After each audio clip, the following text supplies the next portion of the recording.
dogma lesson just not bothering to plan?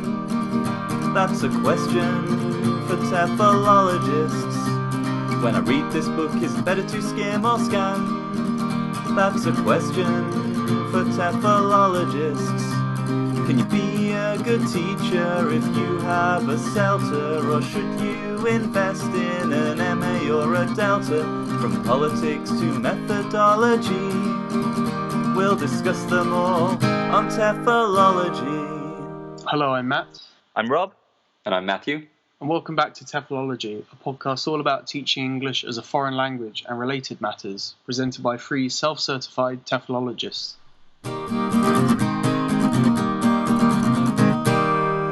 TEFL News.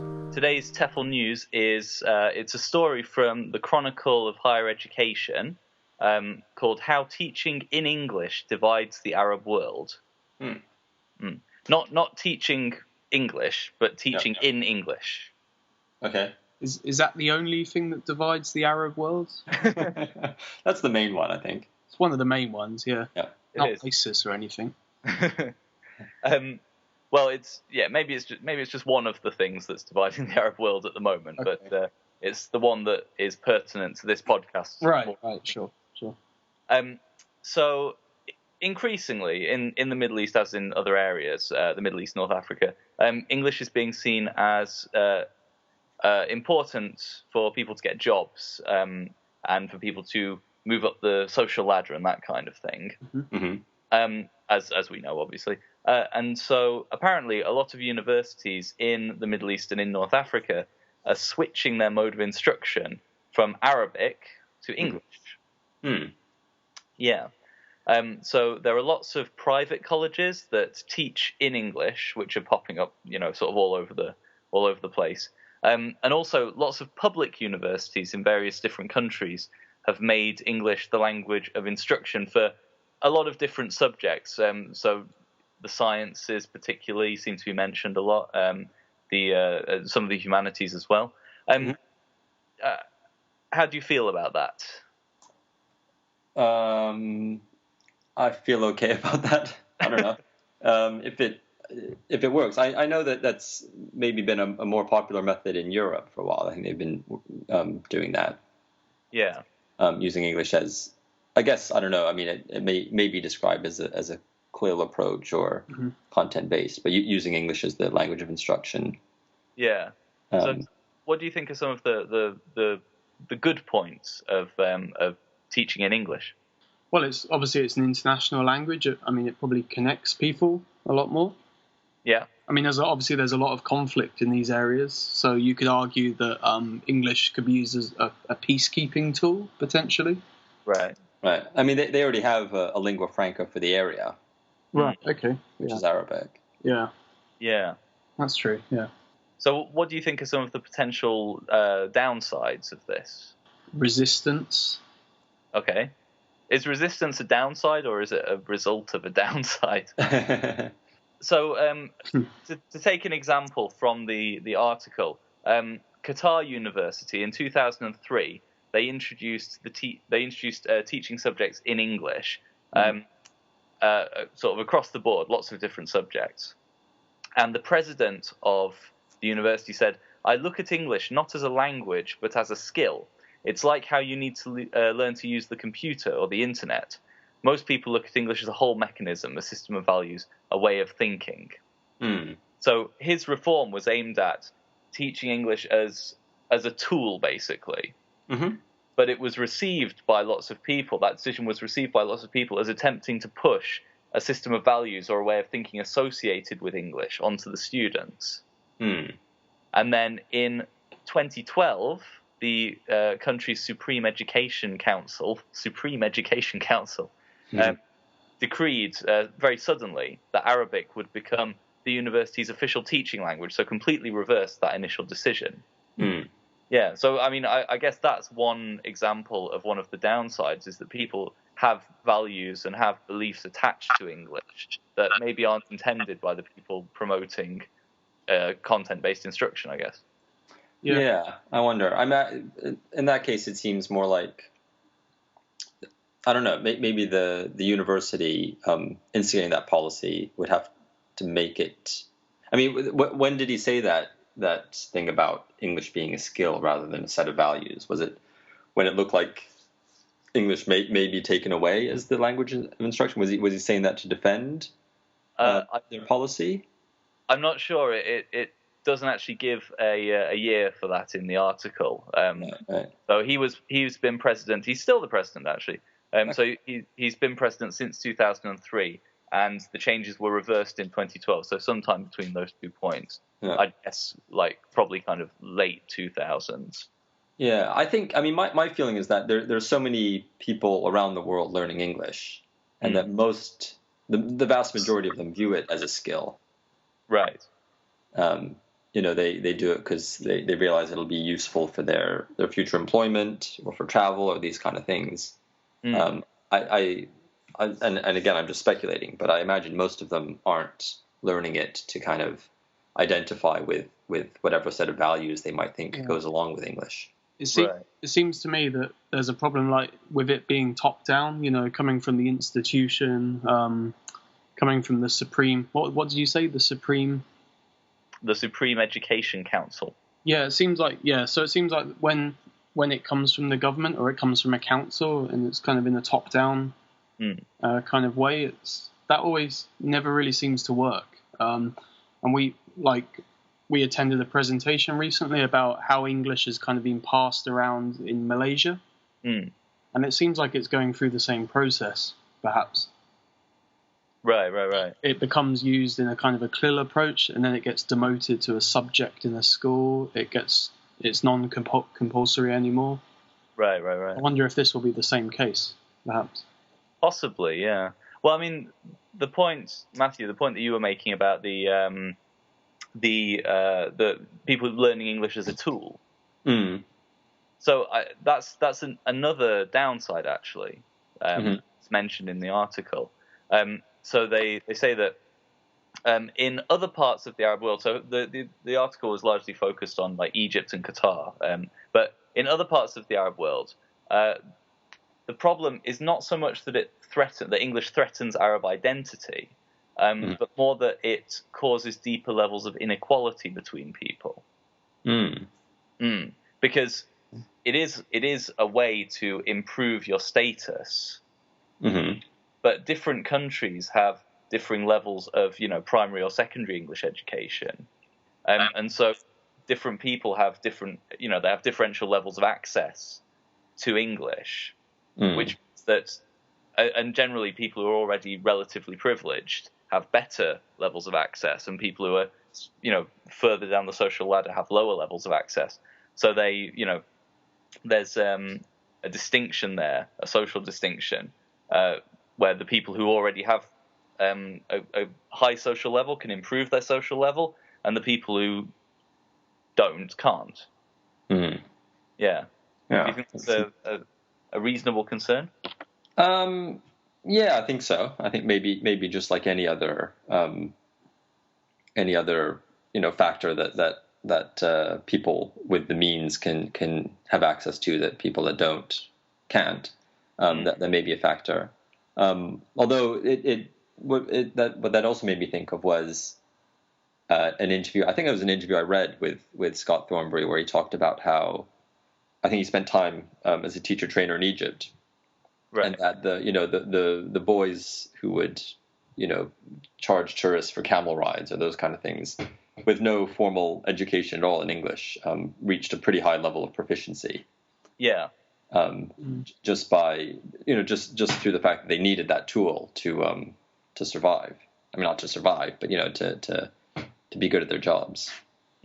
So, Rob, are you saying that this might be creating more divisions and boundaries between different classes of people?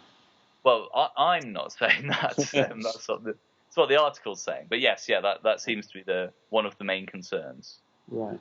Yeah, but I think that seems to me like that's the case no matter what. That's the case in countries all over the world with whatever system of English education they have. Right. Well, I mean, do you think that those similar problems would exist even without any system of English education?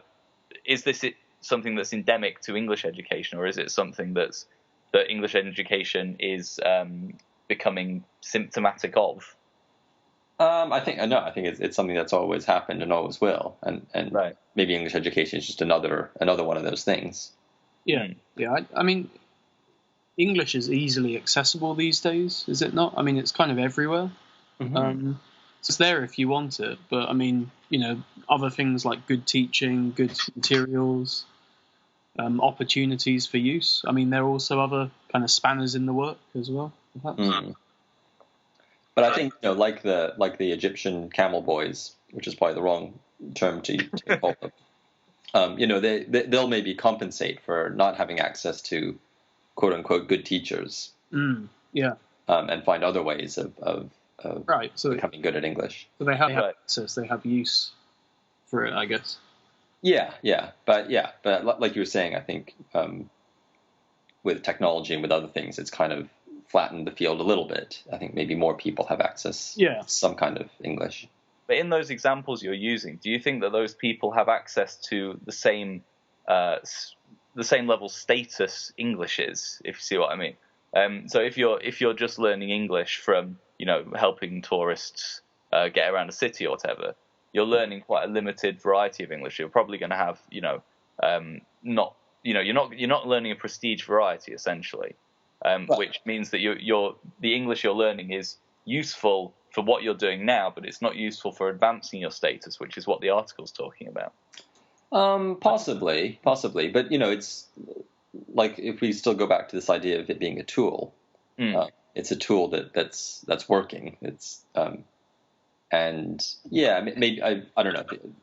Perhaps they would those kids who are good at tourist English, they're probably better equipped to if other conditions are good for them. They're probably in a relatively good position to get better at English. Well, didn't Claire Cranch say in her interview with us that your identity as an English learner kind of changes over time? Like you're never the same learner as you were when you were a child, and you kind of not transgress, is that the right word? But you kind of move between these different uses of English from different times in your life, and it's never the same whether you're old or young. So one leads to another, perhaps. Right. Yeah. Well, I think there are arguments on both sides. I guess it's kind of up to us to let them decide what they want to do with the language, if they want to do anything with it at all. But anyway, that's the TEFL news for this week. TEFL Pioneers. So this episode's TEFL Pioneer is AAS Hornby. Have you guys heard of AAS Hornby? Yes. You have? Yeah. Okay. Albert Sidney, to give him his full name. Oh, that's a good name. Ash? Later known as Ash, yeah. I think his second wife gave him the nickname Ash, ASH, his initials. Uh-huh. Yeah. But we're jumping ahead a bit there. We'll go back to the beginning. Yeah, sure. So he was born in Chester, in England, on the 10th of August, 1898. Before he had a chance to go to university, he served during the First World War in the Royal Navy. After that, he went to University College London and graduated with a degree in English Language and Literature in 1922. All pretty standard so far. However, a year after he graduated, he went to his parents and he told them that he had good news and bad news to tell them. Right. The good news was that he was getting married. Hooray. The bad news was that him and his wife were about to move to Japan. Right. Is that bad news? Well, for his parents. Oh, for his parents, right. Yeah. That him and his new wife. Was the bad news that he decided to become a TEFL teacher? Exactly. Yeah, that was probably the first of, been a long history since then of people after university saying, I'm going to Japan and I'm going to teach English. So what had happened was, I think at UCL, the year earlier, there was a visiting Japanese teacher. And this visiting Japanese teacher, for some reason, recruited Hornby, asked him if he wanted to go and teach English in Japan. And Hornby said, "Sure, why not?" I think it sounded interesting to him. Right. So him and his wife traveled by Trans-Siberian Railway, and they arrived in Japan in 1924. And he was posted at Oita Higher Commercial School, which is now known as Oita University. Mm-hmm. As both of you know, Oita is in Kyushu, in the southwestern part of Japan. Mm-hmm. I guess, pretty far from Tokyo, but back then it would have been even further. In what sense? Well, in every sense. Geographically? Geographically. I mean, now it's like an hour flight, I guess. It would take you a very long time by train. Oh, it's not as well... Yeah, I see what you mean. It's not as well... The country's shrunk in that time. Right. But I think, back then it wouldn't have been possible to just pop up to Japan when you wanted to. It would have been, I would imagine, at least a few days' journey. Yeah, yeah. But what happened? He was actually brought there to teach English literature, because that's what he mainly studied at university. But he quickly realized that his students they were kind of more or less able to read the literature that he was giving them, like the Shakespeare and other stuff. Right. And they had an appreciation for it. But what he noticed was that they didn't, outside of class, they couldn't understand anything he said. Right. And they themselves couldn't say anything, couldn't speak in English. So basically, he made the decision he was going to switch to teaching English language. And he would kind of leave the literature teaching up to the Japanese professors. Right. So he quickly got very, very interested in teaching English language. But didn't really know what he was doing. He was a young guy and just starting out at this. So he read all the books that he could get his hands on. But he then discovered that there was our old friend Harold Palmer was up in Tokyo at the same time. Right. Mm-hmm. Former TEFL pioneer. He's still a TEFL pioneer. He's still, yeah, okay. So. It's a lifetime award. Right. Soon to be interviewed on... All right, upcoming guest. Well, Ouija board out. Yeah. So he started corresponding with Harold Palmer. They started writing each other. Harold Palmer was at that time already the director of the IRET, the Institute for Research into English Teaching. Mm-hmm. And Hornby learned a lot from Harold Palmer, and Palmer was apparently very impressed by Hornby. So in 1931, Palmer asked Hornby to help him work on a list of collocations. Right. This is one of Palmer's big things, was collocations. Mm-hmm. So basically, Hornby, him and his wife, his wife helped him a lot with a lot of this work. His first wife. Basically, they would get dictionaries and just go through word by word and then write down collocations connected to those words on index cards. Okay.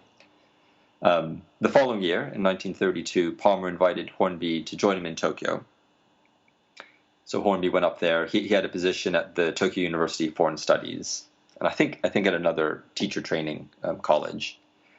But Hornby worked with Palmer at IRET, and they did research into verb syntax, phrasal verbs, those kinds of things, vocabulary selection, vocabulary grading in terms of frequency. Mm-hmm. I think some of Hornby's work ended up in the general service list that Palmer put together. Mm-hmm. But actually, Hornby, I think since he had started teaching in Japan, had always had an interest in vocabulary and how to teach words to his students. Yeah. Apparently, he would write down, when he would think of good ways of defining words, he would write them down on scraps of paper. I mean, he had a wooden box with a slit at the top and just shoved them in there. Right. So he had this box full of words. Right.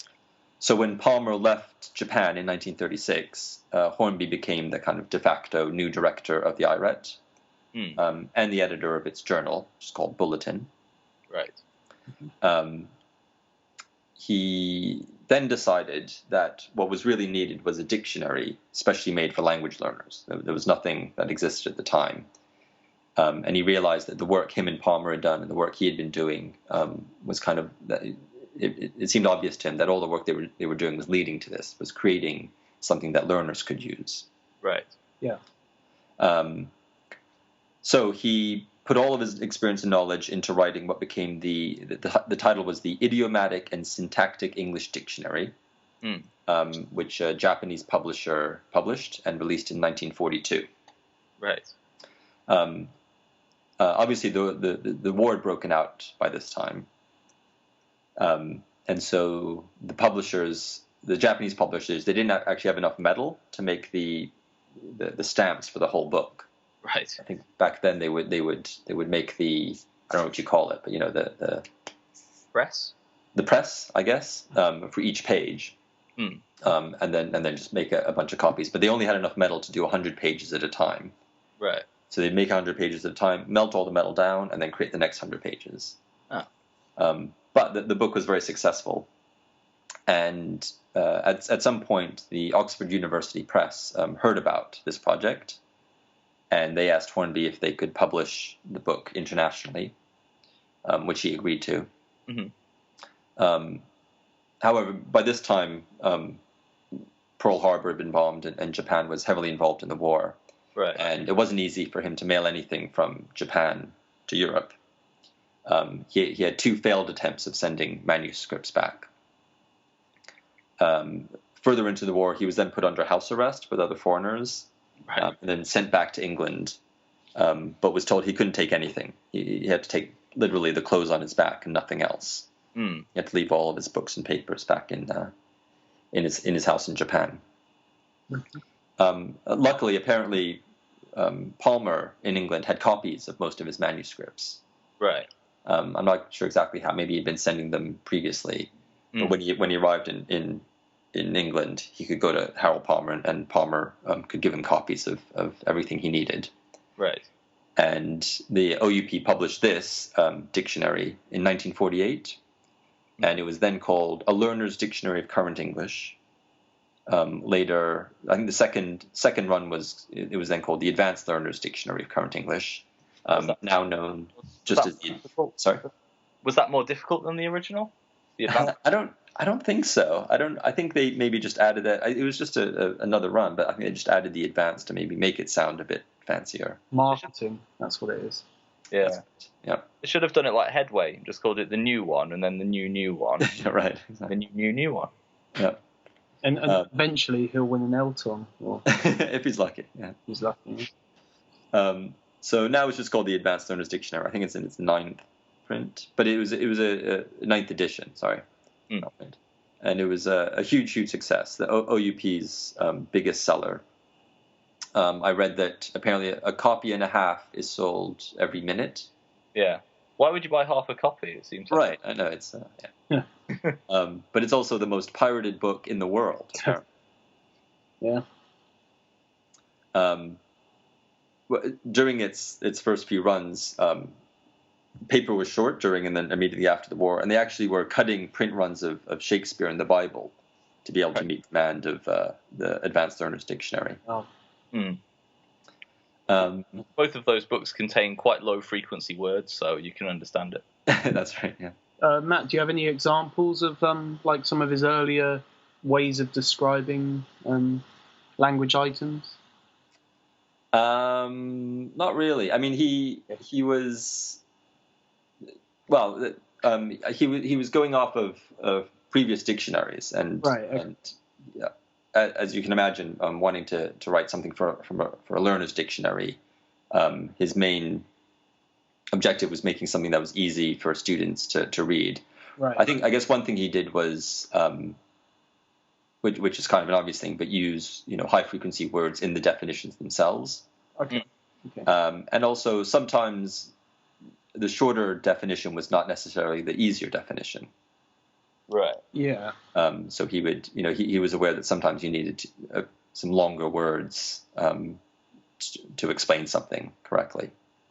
Why didn't you just have a picture? Well, he was actually a proponent of that. He thought that in many cases pictures probably were a better way of explaining words. Yeah, and with one picture you could have 1,000 words, so that'd be very convenient. Yeah. Right. I guess it was harder to print pictures back in those days, though. Right. So back in London, he was asked to join the British Council, and was then sent to Iran as a lecturer and teacher trainer for a while. When the war ended, he came back to London and worked for the council as a linguistic advisor, was his official role. Is that like what David Crystal was?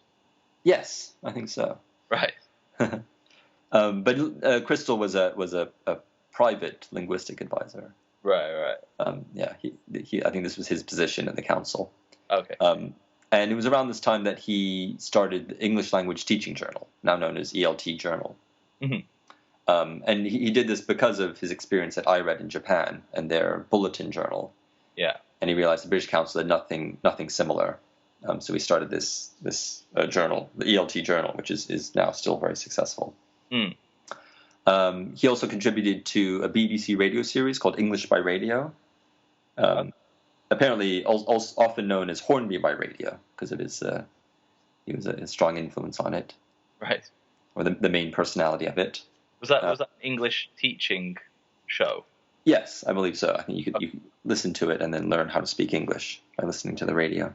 And then he continued to publish. He published grammars and English course books and course books for teachers, and also kind of divided. Oxford asked him to make kind of smaller versions of, not smaller versions, but adapt parts of the Advanced Learner Dictionary. I guess breaking it down into different genres or those kinds of things. Right. He went on several tours around the world, lecturing, and he went to the Middle East and Europe and Asia, and returned to Japan eventually. Right. And was greeted by some of his former students and interviewed on TV and the radio. Oh, nice. Yeah. I guess the final thing to say about him is something that still continues to this day. So in 1961, he established the AAS Hornby Educational Trust. Mm-hmm. And the main goal of this is to support ELT practitioners from developing and transitional countries. Oh, that's good. Yeah, and they do this through scholarships and inviting them to London for training sessions, and they run workshops around the world. And it still does this work, and it's mainly funded by royalties of the Advanced Learner Dictionary. Right. I think the idea was, I think it always had been, but the idea was that that's where a lot of the money came from, was from countries around the world. So he wanted to kind of send some of that money back in a way. Right. And actually our recent TEFL interviewee, Dr. Richard Smith, is the deputy chairman of the AAS Hornby Educational Trust. All right. Yeah. So Hornby died in 1978, but I think even just through his work as a lexicographer, and the dictionary is a worthy TEFL pioneer. TEFL cultures. Okay, so following on nicely from Hornby, I'd like to talk about publishing. Mm-hmm. And I guess Hornby himself brought a lot to he kind of married English teaching to publishing, I guess, in a sense. Of course, he wasn't the only one, but that's what I mean, anyway. So today's TEFL culture is all about publishing. And what's your experiences with publishing, Rob and Matt? Just the usual kind of entry-level stuff. Mm-hmm. You know, the odd article, sending it off, occasionally getting harsh criticism, and then being put off trying to publish it again. Yeah, pretty similar. Like I've written, a few things here and there, a few research articles, a few sort of opinion pieces and theory articles and stuff. But the whole reviewing process is horrible. It's all soul destroying. Yeah, it is. I mean, but then it's, you also have that experience of maybe you get the same piece reviewed by two people and you get very, very different feedback. Yeah, or conflicting feedback. And conflicting feedback, yeah. I mean, this is probably like the latter parts of the publishing process once you've actually got something to write about, I guess. But today I'd like to talk about how English teachers can kind of use publishing as a way for different reasons. Okay, and I want to talk about the 3 P's of publishing today. Mm-hmm. Not the P's that you're expecting from the regular classroom. Right. But some different P's that I'd like to talk about. Okay. So first of all, why publish? Well, first of all, maybe for promotion. Okay. So often certain jobs, perhaps when you're moving from a high school into the university world or working at a college, for example, a lot of universities or colleges require a set amount of publications.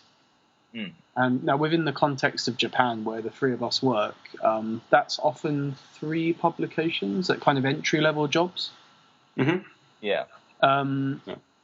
They don't always specify what kind of publications, but 3 is the magic number, basically. Yeah. It seems like that's often just to kind of weed out the people who maybe have just arrived or with less experience, or maybe don't see themselves as ELT professionals. Yeah, so it kind of sets you apart from the rest. It gets you maybe into the interview room, perhaps, and gets you a job. I think it also comes down to university regulations a lot of the time. I think they're not allowed to employ people who don't have a certain level of publication, because you're hired as a a nominally academic position, so that you have to have some kind of written record behind you. Mm-hmm. Yeah, shows you've got a bit of rigor to your trade, I guess. It shows that you can write and you have written. Yeah, it ticks boxes essentially. Right. So that's one of the P's, promotion. Obviously, it gets you into jobs, and then from there you can carry on, I guess. So the second P is professionalism, and what I think of with this is it's differentiating us between being an English teacher and perhaps moving into the more research aspect of English teaching. Right. And often I talk to my family back home. They say, what are you doing in Japan? Oh, I'm an English teacher. And then they often equate me to a backpacker English teacher, for example. And it's a little bit of a stigma to English teaching that we kind of all get lumped into the same kind of a busker kind of way of teaching, that you're just out there for a year. You're only kind of opening up a textbook. So I think actually engaging in research or writing actually kind of sets you apart from the rest. Right. What once you've done some publishing and that kind of thing, is there a different job title you give yourself other than just English teacher? Well, not necessarily. I mean, maybe it can open up different job titles, but I'd still regard myself as an English teacher. But I feel I'd have to qualify that by saying, but I've also written stuff too. Right. Perhaps. But so yeah, and I think also going back to the idea of professionalism, you can put in writing some of the activities you've tried out in classes. You can begin to reflect on your own teaching in the classroom. And if you like, you can also conduct action research as well. And I think this is kind of taking you to the next stage, if that's the correct term. So you mean as a way of professional development? Sure. Yeah, exactly.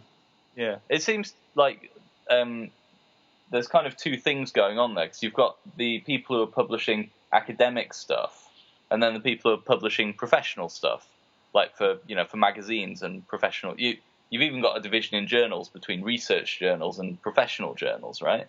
Yeah. And I guess people publish in those 2 things for different reasons. I think probably teachers working in private schools are more likely to publish in the professional journals, because it's more things like lesson ideas, stuff that's directly useful for the class. And people who are more in universities and that kind of thing are more likely to publish in the research journal. I think in general, just simply wanting to writing about anything, whether it be practical or research based, kind of adds to your professionalism, I guess. I think that's the point I'm trying to make. Right. And the third P is practice. So maybe you want to make changes to the whole profession in itself. So you want to write to kind of instigate change, perhaps. Mm-hmm. So these are the 3 Ps. Where do you fall at the moment? I guess for me it comes down to promotion and jobs at the moment. Mm-hmm. How about for you both?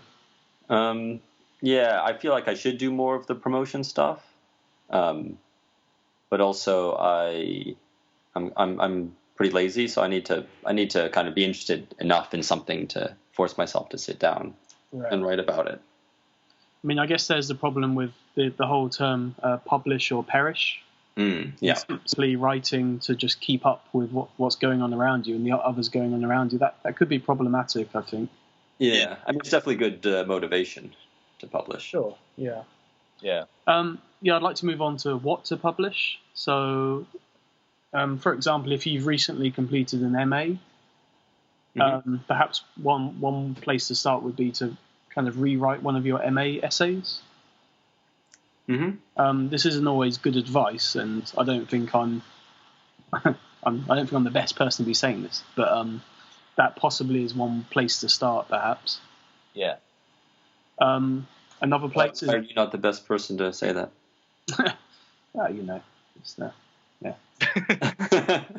lack of experience. But I mean, like, you've pored over these essays for hours. You know, you kind of deserve something for it as well, right? So that could be one place to start, technically. I don't know. I don't feel that having done an MA like entitles you to get publications, particularly. Like, I mean, a lot of MA work's pretty sloppy. Yeah, right. You know, it's a starting point. Yeah, but I mean, if you've done like a really good MA project, then try and get it published, because it's going to add something to the profession. But if I don't know, I can't think of that much from my MA that I'd want to publish, at least. Right. Okay. I don't think it would be adding anything new or anything particularly profound. Yeah, another place to start might be writing book reviews. So there's a number of websites and journals that contain book reviews. And this is often a kind of a foot in the door, like something that's quite nice to start with. It kind of shows that you can write well. You know, you can assess a textbook or a theoretical book. Yeah. You can apply some of your own ideas to it as well. I think this is potentially a good place to start. Have you done book reviews, Matt? I've done a few. Okay. Yeah, and I really enjoy doing them. Another area that might be a good starting point is to do a kind of a recipe type activity. Yeah. So, writing up a recipe from something that you've tried in your classroom. Mm-hmm. And this is, very high in practicality, and, lots of people can pick this up and use it. Yeah. In this one way. So these are kind of starting things to write about, I guess. Mm-hmm. And obviously there's more kind of lengthy action research or classroom-based research that could come about as a result of your own observations or reflections, for example. So, the next, where to publish. Any ideas on where to publish? Depends what you want to publish. Right, okay, yeah. So obviously it's dependent, but going back to things like book reviews, they can be found on websites and journals, for example. A good place to start in the context of Japan is the in-house journals that a lot of universities have. Mm-hmm. It might be the same in your teaching settings. However, these are kind of in-house journals, work in progress journals. And yeah, they're a good place to start. They're non-peer reviewed. They are edited. However, very little is rejected. Mm-hmm. Yeah. Some review. Yeah, I was just going to jump in on that, because I'm on a journal committee at the moment for one of those journals, and it is peer reviewed, but not all of them are. I think. Okay. I think the in-house journals are a good place to start if you want to be doing academic work. But if not, I mean, I think it's better to go for something with a wider reach. Perhaps. Although, I mean, just going back to the idea of getting promotion, I think employers kind of like to see that you're kind of doing work in progress papers. So I think just going back to kind of starting points of publishing, I think this is one place you could consider. There's also teaching magazines, which I think, Rob, you've recently published in. Next month. Okay, look out for that, wherever that is. So obviously magazines and in-house journals, and then you've got your more academic journals, which are usually categorized in terms of quality. So basically what I'd like to end on is just in my workplace, I find that there's a bit of a conflict between wanting to publish and not publishing, just being a teacher. I find there's a lot of conflict. So have you ever come across this kind of conflict? Yeah, I mean, I think there's teachers who, they only want to teach, and which is fair enough. But maybe they reach a point in their careers where their peers, their colleagues, are starting to publish more. And so then maybe they have that conflict. They're not really interested in publishing; they're just interested in teaching, but they maybe feel some pressure to publish anyway. Sure. Yeah. Definitely. Yeah. I've seen the same kind of thing, and a lot of people, when they get like you say, Matthew, when they get to a certain stage in their career, they want to, they feel they have to start publishing, and I don't know. I think it's a lot of pressure on people. It's kind of unnecessary. If people aren't interested in going down a certain route in their career, then they don't particularly need to publish. But I think people feel that they have to, otherwise they're going to be left behind in some way. Yeah. So I guess publishing is kind of a stigma to some people. Anyway, a few things to think about. So that's today's TEFL culture, all about publishing in ELT. So thank you very much for listening today. And if you'd like to get in contact with us, please send an email to teflology@gmail.com, or you can follow us on Twitter @teflology. Also, please feel free to write a review or leave a rating or something like that on iTunes, because that does help the show out a lot. So it's goodbye from me. Goodbye from me. Goodbye.